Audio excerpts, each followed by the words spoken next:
This channel does not promote any violent, harmful, or illegal activities. All content provided by this channel is meant for an education purpose only.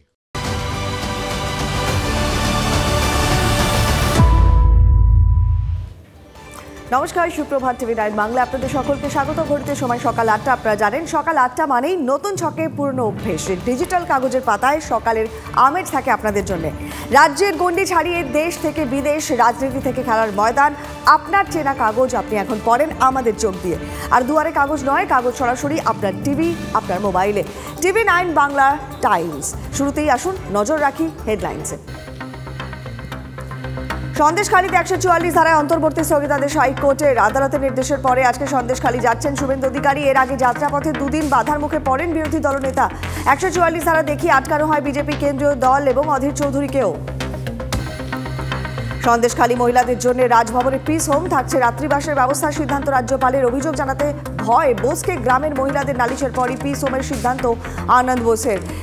এলাকাবাসীর সঙ্গে যোগাযোগ রাখছি, শান্তি ফেরানোর অগ্রাধিকার বার্তা রাজ্যপালের। এসসি কমিশনের পরে রাজ্যের রাষ্ট্রপতি শাসনের সওয়াল জাতীয় মহিলা কমিশনের। সন্দেশখালীতে মহিলাদের উপরে টানা নির্যাতন ধর্ষণের অভিযোগ। আস্থা নেই পুলিশে, রাষ্ট্রপতি শাসন ছাড়া উপায় নেই দাবি কমিশনের চেয়ারপারসন রেখা শর্মার। পরে রাজভবনে গিয়েও একই সওয়াল করেন তিনি। সুপ্রিম কোর্টে রাজ্যের স্বস্তি, লোকসভার স্বাধিকার রক্ষা কমিটির তলবে স্থগিতাদেশ। সুকান্ত মজুমদারকে হেনস্থার অভিযোগের প্রেক্ষিতে মুখ্য সচিব, ডিজি সহ 5 আমলার আপাতত হাজিরা নয়। সব পক্ষকে নোটিশ প্রধান বিচারপতির বেঞ্চের। 4 সপ্তাহে জবাব তলব। আধার বাতিলের সঙ্গে নাগরিকত্ব খারিজের আশঙ্কা মমতার কথায়। আধার নিষ্ক্রিয় হলে আলাদা কার্ড দেবে রাজ্য, জানালেন মুখ্যমন্ত্রী। ভোটের আগে এনআরসি করা চক্রান্ত বিজেপির, অভিযোগ ক্ষুব্ধ মমতার। প্রতিবাদে প্রধানমন্ত্রীকে চিঠি মুখ্যমন্ত্রী, আজ থেকে রাজ্যের পোর্টাল চালু। মুখ্যমন্ত্রীর আধার নিয়ে তুঙ্গে সংঘাত, মুখ্যমন্ত্রীর বিরুদ্ধে বিভ্রান্তি ছড়ানোর অভিযোগ বিজেপির। রাজ্য নয়, আধারে তৈরি হওয়া সমস্যা মেটাবে কেন্দ্রই, দাবি বিজেপি নেতৃত্বের। দিল্লিতে কেন্দ্রীয় তথ্য প্রযুক্তি মন্ত্রী অশ্বিনী বৈষ্ণবের সঙ্গে বৈঠক করেন কেন্দ্রীয় মন্ত্রী শান্তনু ঠাকুর ও সুকান্ত মজুমদার। জানুয়ারিতে পৈলানের সভায় 70,000 বয়স্ককে আর্থিক সহায়তা, দেশের মধ্যে দৃষ্টান্ত স্থাপন, দাবি অভিষেকের। পরে সেই পথে বার্ধক্য ভাতা দেওয়ার ঘোষণা রাজ্যের। কথা দিয়ে কথা রাখার নাম ডায়মন্ড হারবার। চড়িয়ালের সভা থেকে ডায়মন্ড হারবার মডেলের ব্যাখ্যা অভিষেকের। চোপড়াতে মাটি চাপা পড়ে শিশু মৃত্যুতে চড়ছে রাজনীতির পারদ। বিএসএফকে দোষে সরব তৃণমূল। গতকাল ঘটনাস্থলে যান চন্দ্রিমা ভট্টাচার্য। মৃত শিশুদের পরিবারের সঙ্গে সাক্ষাৎ করেন। জেলা নেতৃত্বের সঙ্গে বৈঠক মন্ত্রীর। তৃণমূলের দাবি মেনে আজকে চোপড়াতে রাজ্যপাল। দক্ষিণ দমদমে দলীয় কর্মীকে পিটিয়ে মারার অভিযোগ তৃণমূল কর্মীদের বিরুদ্ধে। তৃণমূল কাউন্সিলর অনুগামীর বিরুদ্ধে হামলার অভিযোগ। জখম অবস্থায় খালের ধারে ফেলে চম্পট, আরজি করে নিয়ে যাওয়ার পর মৃত্যু তৃণমূল কর্মীর। এবং যেমনটা আপনাদের বললাম, ডিজিটাল কাগজের পাতাতে সকালের আমেজ। এবার আসুন এ রাজ্যের যে গুরুত্বপূর্ণ খবরগুলো রয়েছে সেগুলোতে এক এক করে চোখ রাখা যাক। বোলপুরের নিচুপট্টিতে অনুব্রত পার্টি অফিসে আয়কর দফতর, ভূমি সংস্কার দফতরে আধিকারিকদের নিয়ে অভিযান। কার্যালয় মাপঝোঁক, আধিকারিকদের 3 কোটি টাকা মূল্যের পার্টি অফিস তৈরির অর্থের উৎস কি, কিভাবে পুজোয় এত জাঁকজমক, খতিয়ে দেখে আইটি। সন্দেশখালীর মতোই এবারে প্রশাসনের বিরুদ্ধে পথে পাঁচলার মহিলারাও। ঝাঁটা লাঠি হাতে বিক্ষোভ, অবৈধভাবে দিঘি ভরাটের অভিযোগ গ্রামবাসীদের। অভিযোগ বারবার প্রশাসনকে জানিয়েও কোনো সুরাহা মেলেনি। প্রতিবাদে স্থানীয়দের বিক্ষোভ। 100 দিনের টাকা মেটানো নিয়ে নন্দীগ্রামে তৃণমূলের সহায়তা কেন্দ্রে ধুন্ধুমার। বিজেপির বিরুদ্ধে ক্যাম্প ভাঙচুরের অভিযোগ, গ্রেফতার 2 বিজেপি কর্মী। রাজ্যের পর এবারে আসুন চোখ রাখি দেশের গুরুত্বপূর্ণ খবরগুলোয়। উত্তরপ্রদেশে রাহুলের ন্যায় যাত্রায় কি যোগ দেবেন ইন্ডিয়া জোটের সঙ্গে অখিলেশ যাদব? কংগ্রেস একটি শর্ত মেনে নিলে ন্যায় যাত্রায় সামিল হবেন অখিলেশ। সূত্রের খবর, উত্তরপ্রদেশে কংগ্রেসকে 15টি আসনে লড়াই করার প্রস্তাব দিয়েছে সমাজবাদী পার্টি। এই শর্ত মেনে নিলে তবেই উত্তরপ্রদেশে জোট বেঁধে লড়াই করবে 2 দল। কোটায় আবারও নিখোঁজ পড়ুয়া। সপ্তাহ ঘুরলেও খোঁজ মেলেনি উত্তরপ্রদেশের বাসিন্দা পীযূষ কাপাসিয়ার। বন্ধ ফোন, পুলিশের দ্বারস্থ হয়েছে তার পরিবার। কিভাবে তিনি হারিয়ে গেলেন, ওই পড়ুয়া অবসাদে ভুগছিলেন কিনা, সবই খতিয়ে দেখছে পুলিশ। গত কয়েকদিন ধরেই কমলনাথের কংগ্রেস ছেড়ে বিজেপিতে যোগদান ঘিরে জল্পনা। এই আবহেই কংগ্রেস নেতার দিল্লির বাড়ি থেকে সরল জয় শ্রীরাম পতাকা। কমলনাথের পদ্ম শিবিরে যোগের চর্চায় জল ঢাললেন তাঁরই ঘনিষ্ঠ সজ্জন সিং বর্মা।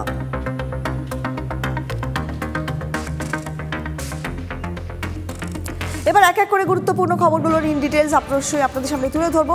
প্রথমেই ফোকাস থাকছে সন্দেশখালির দিকে, কারণ এছাড়া আমাদের আর কোনো অপশন নেই সন্দেশখালিতে যা ঘটে চলেছে।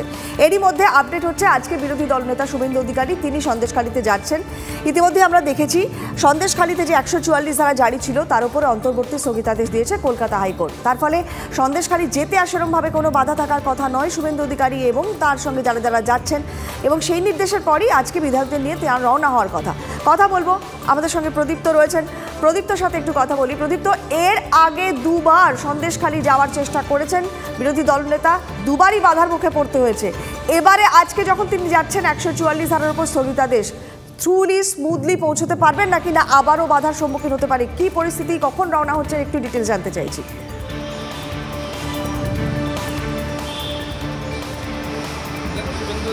এর আগে একদিন বাধা পেয়েছিলেন, একেবারে বাসন্তী এক্সপ্রেস হতে পড়ার কাছাকাছি এলাকাতে তিনি বাধা পেয়েছিলেন। আর একবার সন্দেশখালীর রামপুরে তাকে বাধা দেওয়া হয় এবং তিনি সেখানে অবস্থান করেন। এরপর তিনি মামলা করেন তাকে সন্দেশখালী পৌঁছাতে দেওয়ার জন্য, এবং তারপর কলকাতা হাইকোর্টের তরফ থেকে তার যাওয়ার বিষয়ে যেমন অনুমোদন মেলে, তেমন 144 দ্বারা গোটা এলাকায় অর্থাৎ 15টি যে এলাকা রয়েছে সেখানেও স্টে দেওয়া হয় কলকাতা হাইকোর্টের তরফ থেকে। তার আগেই অবশ্য শুভেন্দু অধিকারীরা সিদ্ধান্ত নিয়েছিলেন যে তারা পৌঁছাবেন এবং দলের যে বিধায়করা রয়েছেন এরকম 4-5 জনকে সঙ্গী করে তিনি আজ পৌঁছাবেন। এবং সঙ্গে থাকার কথা রয়েছে শঙ্কর ঘোষ, বিশাল লামা, অগ্নিমিত্রা পাল এবং তাপসী মণ্ডলের। তার মহিলা বিধায়কদের নিয়ে যাওয়ার কারণ হচ্ছে যেহেতু সন্দেশখালীতে মহিলাদের ওপরে নির্যাতন হয়েছে, অত্যাচার হয়েছে, ফলে সেই সমস্ত বিষয়ে মহিলাদের পক্ষে শোনা অনেক সুবিধাজনক হবে। এবং শুভেন্দু অধিকারী নির্যাতিতাদের বাড়িতে যেমনভাবে যাবেন তেমনভাবে সন্দেশখালীতে দলীয় যে নেতা গ্রেপ্তার হয়েছেন বিকাশ সিং, তার বাড়িতেও তার যাওয়ার কর্মসূচি রয়েছে।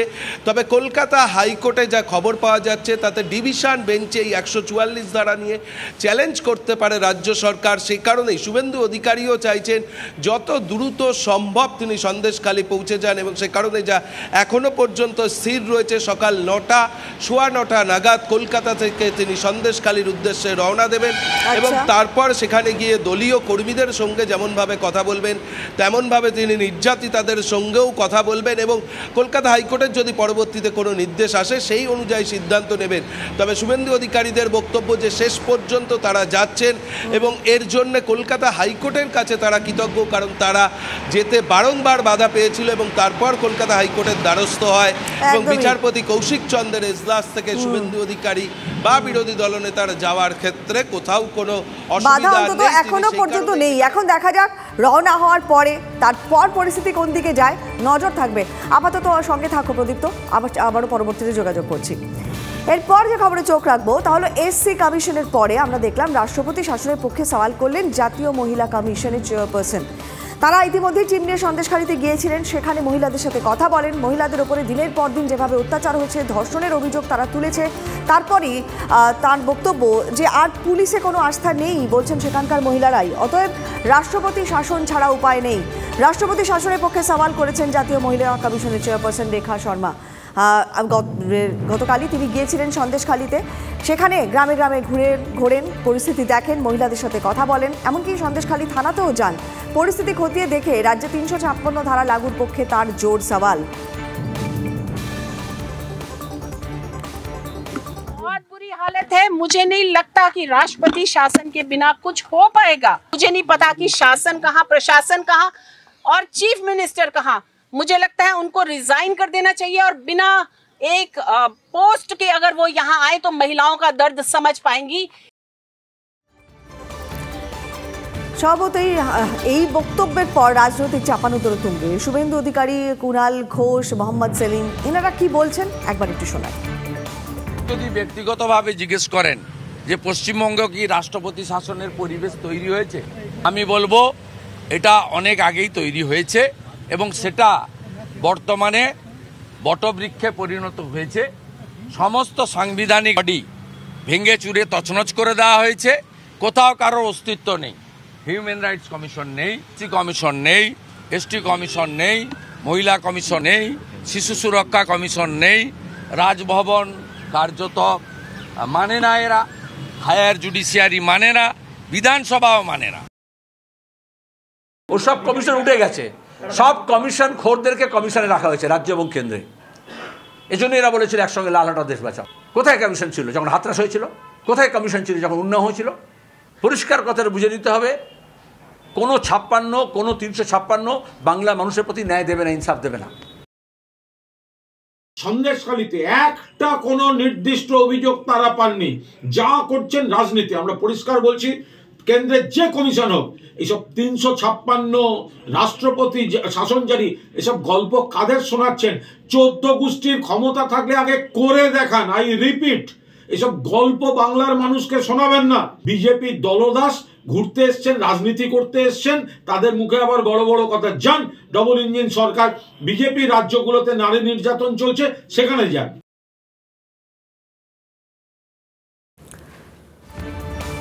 সন্দেশখালীতে শান্তি ফেরানোই অগ্রাধিকার, মানুষের মনে আস্থা ফেরাতে হবে, তার জন্য যা যা করণীয় করব বলেছেন কে? না রাজ্যপাল। কয়েকদিনের মধ্যে ফল দেখতে পাবেন আশ্বাস দিয়েছেন CV Ananda Bose. My priority is to establish normalcy there, create confidence in the sisters who are now my Iraqi sisters. Whatever is required for that will be done. In the coming few days, you will certainly see the result. What I want is action, not an alibi for inaction. Action will be there. That is what our sisters want there. Our sisters want protection, security, peace. That is my duty to establish there. Peace, peace, shanti, shanti. That is what they need. That is what they get. আর তারপরই আজ রাজ্যপালের চোপড়া সফর। উত্তর দিনাজপুরের চোপড়াতে তিনি যাচ্ছেন। গত সোমবার চোপড়ার চেতনা গাছে বিএসএফ এর খোঁড়া নর্দমায় মাটি চাপা পড়ে 4 শিশুর মৃত্যুর পরে আমরা দেখেছি গতকাল মন্ত্রী চন্দ্রিমা ভট্টাচার্য তিনি নিজেও গিয়েছিলেন।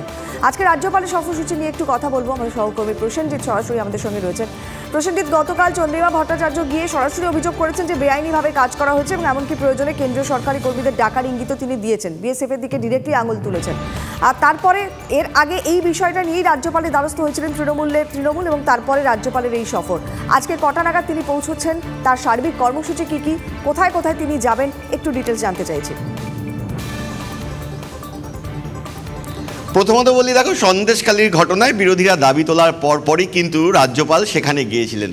তৃণমূল প্রশ্ন তুলেছিল সন্দেশখালীতে রাজ্যপাল যাচ্ছেন, চোপড়ায় নয় কেন? একই সঙ্গে রাজ্যের সরকার চাপ বাড়িয়ে এই চোপড়ায় কিন্তু শিশু সুরক্ষা কমিশনকে পাঠায়। গতকাল মুখ্যমন্ত্রীর নির্দেশে চন্দ্রিমা ভট্টাচার্য এলাকায় গিয়েছিলেন। ঠিক তারপর আজ সকালে রাজ্যপাল এই চোপড়া পরিদর্শনে যাচ্ছেন। ইতিমধ্যে কিষানগঞ্জ হয়ে সড়কপথে ইসলামপুর সার্কিট হাউসে তিনি এসেছেন এবং সবচেয়ে উল্লেখযোগ্য যে ছবিটা ইদানিং আমরা দেখছিলাম না, রাজ্যপাল ইসলামপুরে এসেছেন, তাকে স্বাগত জানাতে এসেছেন মন্ত্রী গুলাম রব্বানী এবং কানাইয়ালাল আগরওয়াল, দলের জেলা সভাপতি। এই ছবিটা কিন্তু বিরল। আমি দেখাচ্ছি ছবিটা। নেতারা আছেন, মন্ত্রীরা আছেন, তারা স্বাগত জানালেন এবং তৃণমূল চাইছে, তৃণমূলের আমন্ত্রণে রাজ্যপাল এসেছেন এবং তৃণমূল যে কথাটা বলেছিল যে বিএসএফের ঘটনার জেরেই, বিএসএফের কারণেই কিন্তু এই মৃত্যু, সেই তত্ত্বকে সামনে রেখে তারা রাজ্যপালকে জানিয়েছিল তিনি এই চোপড়া পরিদর্শনে আসুন এবং রাজ্যপাল এসেছেন। আর কিছুক্ষণ পর কিন্তু রাজ্যপাল চোপড়ায় এই শিশুর পরিবারগুলোর সঙ্গে কথা বলতে যাবেন। এলাকায় যে দুর্ঘটনাস্থল সেই এলাকাগুলো কিন্তু ঘুরে দেখবেন এবং আমি দেখাচ্ছি, আমি একবার কথা বলার চেষ্টা করব জেলা সভাপতির সঙ্গে। কানাইয়াদা, এই ছবিটা বিরল যে রাজ্যপাল আসছেন, তৃণমূলের নেতারা, মন্ত্রীরা স্বাগত জানাচ্ছেন, সংঘাত কি মিটল? না, স্বাগত জানানোর মধ্যে দলাদলির ব্যাপার আছে বলে এটা আমার আজকে প্রথম আপনার কাছে শুনলাম। উনি governor of his Excellency governor of West Bengal আসেন, উনি ইসলামপুরে এসেছেন। আমাদের এটা দায়িত্বের মধ্যে পড়ে। আমি ইসলামপুর পৌরসভার চেয়ারম্যান, আমার সঙ্গে আছেন আমাদের এখানকার এমআইসি আছেন গোলাম রব্বানী সাহেব। আমরা স্বাগত জানিয়েছি। আমাদের মন্ত্রী একজন 12 জনের একটা টিম ওনার সঙ্গে দেখা করেছিল, দেখা করে ওনাকে অনুরোধ করেছিল যে আপনি আসুন। চেতনাগঞ্জ গ্রামে একটা মর্মান্তিক একটা দুর্ঘটনা হয়েছে, সেখানে 4টা শিশু মারা গেছে বিএসএফের গাফিলতিতে। তো তখনই রাজ্যপালকে অনুরোধ করা হয়েছিল যে আপনি আসুন, উনি সেই হিসাবে এসেছেন। সংঘাতটা কি মিটলো মনে হচ্ছে? সংঘাতের সঙ্গে এটা স্বাগত জানানোর সঙ্গে সংঘাতের কোনো যোগাযোগ নেই। সংঘাতটা আলাদা জিনিস, স্বাগতটাই আলাদা জিনিস। স্বাগত আমাদের জানাতে হবে। আর আমাদের দাবি একটাই আছে, আমাদের যারা রিপ্রেজেন্টেটিভস যারা দেখা করেছেন তাদেরও একটাই দাবি যে দোষী ব্যক্তিরা, বিশেষ করে যারা বিএসএফের এই কমান্ড এরিয়াতে বিএসএফের অনুমতি ছাড়া কেউ যেতে পারে না। আজকে ওখানে জেসিবিও গেল, ট্র্যাক্টর ট্রলিও ওখানে গেল, মাটি ট্রেঞ্চ কাটাও হলো, মাটিও সব উঠে গেল। আর যে মাটি নিয়ে গেল সে অ্যারেস্ট হয়েছে, জেসিবির ড্রাইভার অ্যারেস্ট হয়েছে, যারা বিএসএফ যে অ্যারেস্ট হয়েছে সে বলছে যে আমি বিএসএফ আমাকে বলেছিল যেতে, তারপরেই আমি গেছি। তাও এখন পর্যন্ত বিএসএফের কেউ কারো বিরুদ্ধে বিএসএফ ব্যবস্থাটা নেওয়া হয়নি। আমাদের প্রতিনিধি দল এটাই অনুরোধ করেছিলেন যে যারা দোষী ব্যক্তি আছে তাদেরকে গ্রেপ্তার করা হোক। সেই হিসাবে রাজ্যপাল এসেছেন, উনি ঘটনাস্থল পরিদর্শন করবেন, করে নিশ্চয়ই উপযুক্ত ব্যবস্থা নেবেন। একদম যে কথাটা আমি বলছিলাম যে তৃণমূল নেতৃত্ব চাইছেন যে রাজ্যপাল এলাকায় যান এবং তৃণমূল যে দাবিটা করছে যে বিএসএফ দাবি, বিএসএফের যারা দায়িত্ববান ওই সময় সেখানে ছিলেন তাদেরকে গ্রেপ্তার করা হোক। এখন দেখার রাজ্যপাল কিছুক্ষণ পর সেখানে গিয়ে কি বলেন এবং তারা পরিবারের সঙ্গে কথা বলবেন, এলাকায় বিএসএফের সঙ্গে কথা বলবেন। আমি দেখাবো ছবিটা, গোলাম রব্বানী আছেন রাজ্যের মন্ত্রী, তিনিও কিন্তু স্বাগত জানাতে এসেছেন রাজ্যপালকে। সত্যি কি মনে হচ্ছে রাজ্যপাল বিএসএফের বিরুদ্ধে বলবেন বা বিএসএফকে গ্রেপ্তারের নির্দেশ দেবেন? সংঘাতের একটা জায়গাও আমরা দেখেছিলাম তৃণমূলের সঙ্গে, সেই সংঘাতটা কি একই আছে না মিটেছে কিছুটা? আপনারা স্বাগত জানাচ্ছেন। আমরা সংঘাত না, গভর্নর সাহেব বারবার বিভিন্ন জায়গায় যায়, হ্যাঁ বিভিন্ন জায়গায় যায়, কিন্তু এখানে তো একটা ঘটনা ঘটেছে। আর তারপরে সন্দেশখালি গেলেন, সন্দেশখালি যাওয়ার পর এখানে আসলেন না, যার জন্য 12 জনের টিম, আমার মন্ত্রী সাংসদ যারা সবাই গিয়েছিলেন ওনার সঙ্গে দেখা করার জন্য। তো ওনাকে একটা তারপরে ওনাকে বলা হয়েছিল কি impartial role we need from your end and hope you will play a impartial role. আমরা আজকে যার জন্য আমি আজকে ওয়েলকাম করলাম অনারেবল গভর্নর সাহেবকে, সালাম জানালাম, সম্মান জানালাম। একদম প্রসেনজিৎ, সেটাই এটা এর আগেও আমরা যেটা কানাইয়ালাল বক্তব্যের ওনার মুখেও শুনলাম, তিনি যেটা বললেন যে স্বাগত জানানোর সঙ্গে সংঘাতের কোনো সম্পর্ক নেই। তারা আবেদন করেছিলেন, রাজ্যপাল এসছেন, এবার রাজ্যপাল আর কিছুক্ষণের মধ্যেই রওনা হবেন চোপড়ায়, সেই পরিবারগুলোর সঙ্গে কথা বলবেন যাদের মর্মান্তিক দুর্ঘটনায় ছোট্ট ছোট্ট শিশুগুলির প্রাণ গিয়েছে। কি বলেন এরপরে রাজ্যপাল, নজর থাকবে আমাদের। প্রসেনজিৎ, আপাতত ধন্যবাদ, নজর রাখো তুমি। আসছি এবারে পরের খবর। শিক্ষা দুর্নীতি মামলাতে আবারও গ্রেফতার করা হয়েছে প্রসন্ন রায়কে। নিশ্চয়ই আপনাদের নামটা মনে আছে। আর এবারে অবশ্য প্রসন্ন গ্রেফতার হলেন ইডির হাতে। দিনভর তাকে গতকাল ইডি দপ্তরে জিজ্ঞাসাবাদ করা হয়, কিন্তু কোথাও হয়তো জিজ্ঞাসাবাদে সন্তুষ্ট করতে পারেননি আধিকারিকের, যার জন্য রাতে তাকে গ্রেফতারও করা হয়। এর আগে সিবিআই তাকে গ্রেফতার করেছিল। সুপ্রিম কোর্ট থেকে জামিন পান প্রসন্ন, তারপরে জামিনেই ছিলেন এবং এরপরে আমরা দেখি প্রসন্নর বাড়ি এবং অফিসে লাগাতার তল্লাশি চালায় ইডি, তারপরে গতকাল গ্রেফতার।